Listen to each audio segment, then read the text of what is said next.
I grew up in the country. And everybody in the church was family. And if you moved into the neighborhood, if you weren't family, it wouldn't be long before you was going to be family because you'd marry into the family. And I trusted my pastor completely. And I had a really good pastor as a little girl, knew that I could go to him with anything behind closed doors.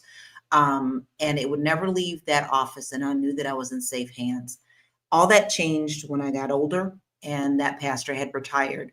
That's when I saw, because I always thought it was a joke. I watched Car Wash and all those things. And, you saw the scenes where Richard Pryor was the pimping pastor pretty much. And I just thought that was some kind of joke until the new pastor was installed. And I was threatened to be thrown out of church because I didn't do something that he wanted me to do. So this is a very sensitive topic for me, and the fact that you cannot play with God and you cannot play with people. People want to have hope and love and believe in their heart. For me, I did everything for my church. I remember getting down on my knees and scrubbing floors. That was a part of the thing, but we also helped one another. So to have someone come in and do something totally different than that, act more like a pimp than he was a pastor, it broke me all the way down to spiritual 101 to the point where I didn't even go back to church. So the fact that you ask who does the worst harm, it depends on what the intentions of that pastor are, because there are good pastors out there. But right now in this world that I'm seeing, and I love my pastor now, my pastor right now, he is a teaching pastor. Okay. I love him, but he, to me, seems like he's the only few marbles at the bottom of the pond when you're seeing other ministers out here talking about, give me the money, lock the doors until someone gives us the money that we spend. You're teaching prosperity. You got the Joel Osteens. I'm sorry, I'm not a TD Jakes fan. Don't like him. To me, he ain't he's just a black chocolate Joel Osteen to me.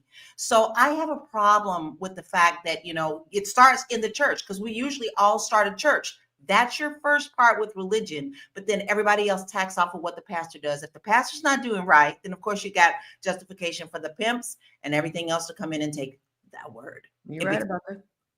Yeah. The pastor, he's supposed to be the leader, and everybody, and you go like, well, the pastor ain't shit. So why you expect more out of me than you expect out of the man of God?